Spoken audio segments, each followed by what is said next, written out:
If you've been playing for just a minute or you're brand new, this video is going to show you how to properly hit a golf ball, and quite honestly, probably the easiest way to hit a golf ball. And if you've been playing for a little bit longer than that, it's going to check your fundamentals and see what you may or may not need to work on, okay? Stick around.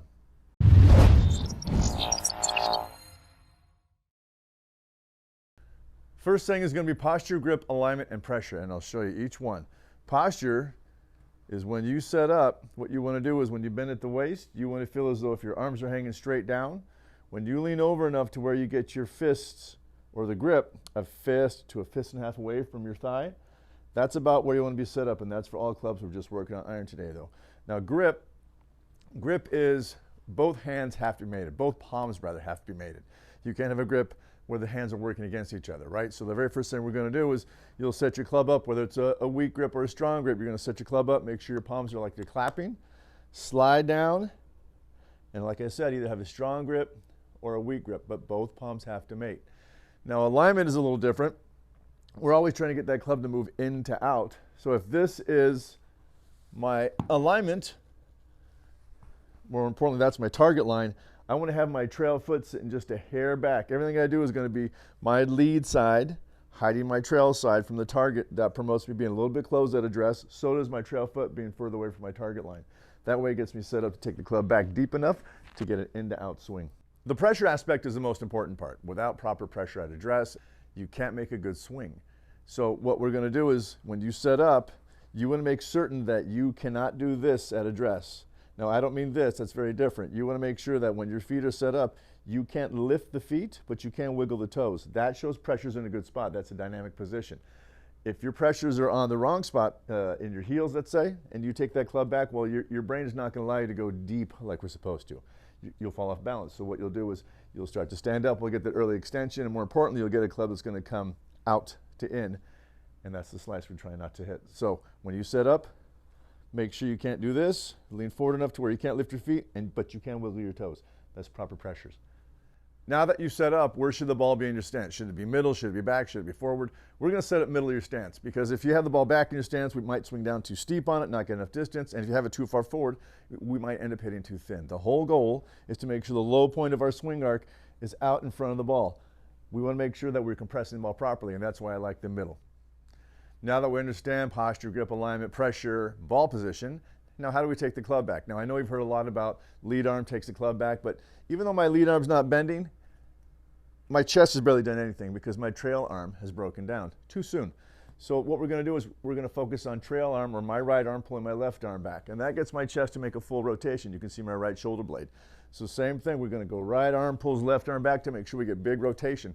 And I don't need 90 degrees of separation from the chest to your hips. What I do need is, let's minimize it. Let's say we need 30 degrees of knee turn, 30 degrees of hip turn, and then 30 degrees of chest turn. 30 degrees of separation gets us fully turned to the backswing, and that's all we're looking for. That's something I think that everybody can do.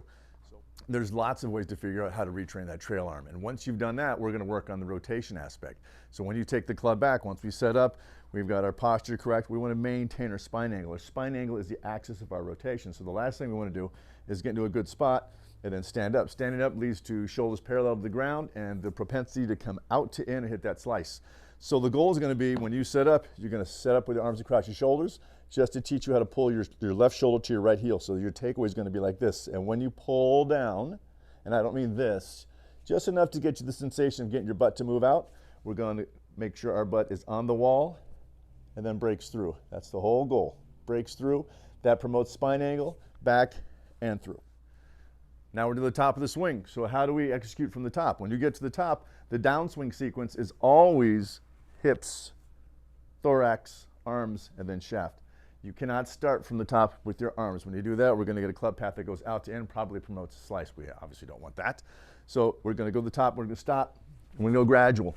We're going to start with the hips, but what's important is when you turn through, your whole focus is going to be to get your hands really close to your trail thigh. That way we're also promoting an in-out path. So even if we go slow, the move is hips, hands close, extension. Okay. So now that you've hit the ball, we're still not done. We got to make sure that you pose when you're finished. And hopefully it'll look something like club shaft behind your ears. If I see someone who swings a little bit with a throw, that club shaft almost always ends up down their spine. It's a good indicator that you're not utilizing that rotary move, and we need to.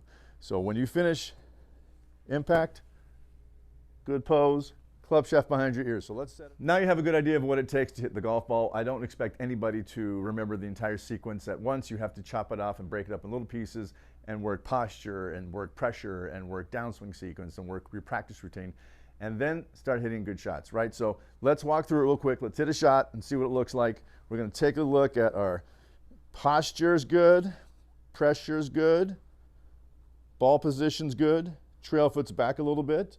We're going to go up here and try to emphasize left hip turning open and hands close to my right thigh. And then a nice finish where the club shaft finishes behind your ears. Something like this, we hope.